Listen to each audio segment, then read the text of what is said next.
Hi there, it's Melanie Folks-Mayers from Eden Mays HR Consulting. HR Consulting to keep you out of trouble and delivering your passion. So here I am again today, and I wanted to have a bit of a chat with you around how you deal with conflict with your staff. So earlier today I put a post in and it was about, well, there's been kind of like a devastating fire very close to where I live, and it's like my favourite place to go running. And so this Monday I was sensible and I didn't go running because I didn't want to go out in the arid air, which isn't great for me because I have asthma. But this morning I really needed to run. Running is a thing that I do most mornings. It's how I clear my brain. It's how I reset, how I get time to recharge. And I went out for my run this morning, and literally I got like a K into it maybe, and then I hit the barriers that the police had put up, and I could see over the kind of police line do not cross how burnt out the grass was, and I could just see it was going on for as far as I could see, and I could see a fire engine still damping everything down. And it's still like this now. If overhead there's like helicopters overhead and all of that good stuff. And I kind of use that to talk a bit about, the fact that fire kind of rejuvenates the earth. So it's devastating when there's a fire, it damages a whole bunch of flora and fauna. However, it does recover. Underneath all of the burnt ash, there's still life, there's still fresh earth, and eventually it does grow back again. Eventually you have grass again, eventually you have the grasshoppers chirping again and all of that good stuff. And I was likening it to if you damage your relationships, whether it's with a client or with a member of your team.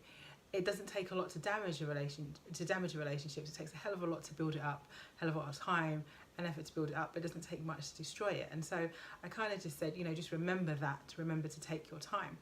But the other thing that I was thinking on my way home was that, one of the big things about organisations, one of the reasons why we do so much things around like Myers-Briggs and Colourworks and all those things, is we look at personality traits and we look at personality types and how teams work together, and we look at finding ways to deal with conflict and the differences. Because at the end of the day, the big thing about business, the big thing about an organisation is the people, and the people make it, but the people can also break it.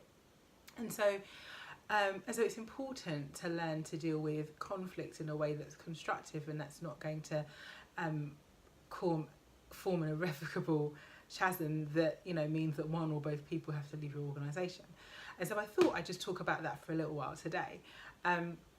Because I've worked in a lot of organisations where people have just not got along. And they've kind of rubbed each other up the wrong way, and it means then that little comments become big comments, and everything, and people start to take sides, and then it all gets really messy. So for example, I remember working in an organisation where there were two colleagues, and they both came from the same region of the world. And they came to work together, and one was the manager and one was the subordinate, and they kind of and they got on. They would have lunch together, they would they had that common kind of foods that they might share and all of that good stuff, and they talked about their families because they understood each other's kind of backgrounds and expectations and all of that good stuff, which is fine. But then when the manager needed to discipline or talk to the subordinate, there was always a conflict, because suddenly the line between being friends and being managers were being blurred, and it meant that there was a bit of cattiness, and there would be some arguments, and it would make the situation difficult. And so so I came into the organisation at the point where both of the individuals had raised grievances against each other, and they wouldn't like literally be in the same room together without there being an intermediary to make sure that everything was going well. Well, obviously that doesn't work well from the business point of view. They were both good at their jobs, but that's taking up additional time that people don't have to come and sit and be in the middle of them and make sure they're okay. And it meant that the office atmosphere wasn't great. And so I was asked to come in and kind of investigate these grievances and see what I could do about fixing the relationship. And so, so there were a few things. So one of the things that I always say to remember is that, okay, a subordinate can raise a grievance, that's fine. But if you're a manager and you're raising a grievance against a member of your staff, that's not really the right thing to do. What it should be is a disciplinary. Either they failed to follow a management instruction, they were insubordinate, there was something like that, then it should be a disciplinary matter. So it shouldn't be a grievance. So number one, remember that. If you're the manager, then you deal with your subordinates appropriately, and rather than getting into the tittle tattle and he said she said, you really need to make sure that you're doing it in the correct way and using the correct procedure that you have at your disposal. So that's number one. And I have to say that, like, often I've been in a situation where I've had a manager talking to me about a staff member, and at the same time the staff members emailed me or called me to complain about the manager. It happens a lot. And then the other thing really to be clear about is that there need to be boundaries. So you really need to make sure that there's an understanding. Like, there isn't a problem necessarily around being friends with a subordinate. However, there needs to be a line. So, I always say, or if you are friends, a true friend wouldn't get you into trouble. Actually, a true friend working with you, working for you, should want to work harder. They want you to be successful. They want to make you look good. They shouldn't expect you to take up the slack. So you need to set those boundaries of, yeah, it's fine for us to laugh and joke, but when we're at work, this is work time, I've set you objectives, I expect you to do them. And so that needs to be clear. You need to set out clear boundaries right from the beginning. And then, and then the other part of it is that if it feels like there is tension, rather than waiting until it gets to a situation where people are raising grievances, speak to someone at that point. One of the things that we do a lot of at Eden Maze HR is mediation. Mediation can really help to solve issues, can give people a common language to use, can help you to just be able to nip those issues in the bud, because sometimes it's not, they say it's not what you say, it's how you say it. And sometimes it's just about people understanding they need to flex their style when they talk to each other. They need to be careful of the words they use and the way they throw things around. And, and it's the same as in any relationship, a relationship with siblings or parent and child or husband and wife.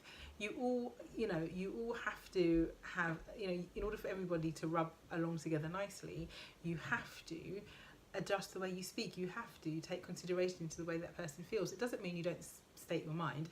It doesn't mean you don't say what needs to be done, but it does mean that you say it in a way that can be accepted, that is going to be taken and accepted, rather than something that's going to put their back up, because that just leads to more conflict. And then the other thing that I would really say is that take that time out.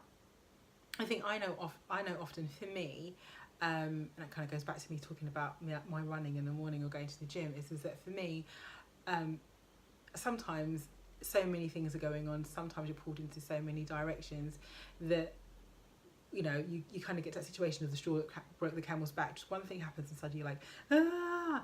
Now that's not a great way to be, and we all strive to be calm people, but sometimes you feel that you can feel yourself boiling up, and actually a better thing to do would be to walk away. A better thing would be to go and make a cup of tea or coffee. A better thing would be to step away from the machine. I know that often in my corporate career, I'd get an email and there'd be steam coming out of my ears, and I knew if I replied at that point there'd be a problem. So I just switched my emails off. I did something else. I let it lie. Often I would get on Word and just type what I really wanted to say, or get my notebook and pen, and I'd write what I really wanted to say. And then when I'd calm down, I'd write a more measured email. I'd write a more, I'd have a more measured response, and then I would go back. And so that's the other thing to do, is just to take that time. If you think that there's an issue, take the time. And the same thing that happens when we do mediation. If there's an issue and if things are getting heated, we say, okay, let's take a break. Let's take a 10-minute break. Let's pause here and let's both go our separate ways, and let's calm down, and let's take some deep breaths, and then come back again. So I'm just saying that, if you want to manage conflict, if you can see that there's something bubbling up within your team, even if you can see that there's something bubbling up between you and an individual, try and nip it in the bud. Try and sit down and have that discussion. Try to clear the air. Try to make everything move smoother, make everything work better, because it's easier to start off and make sure things are working in the right way than to go through a grievance process and to go through a disciplinary process to end up with a constructive dismissal claim on your hands. And while I'm talking about that, just to remind you that our HRSOS offer is still open. It's open until the end of the month. So if you want to get an amazing HR support with whatever issue you might have at hand right now, so if it's an issue or a plan, a strategy that you need to put in place for your people, we can help you with that for one-off cost, and we'll give you a little taster of what it's like to be on our referred service by giving you 5 working days of unlimited telephone, email and HR support. If you want some more details about that, check the link below, and I'll see you again real soon. Bye bye now.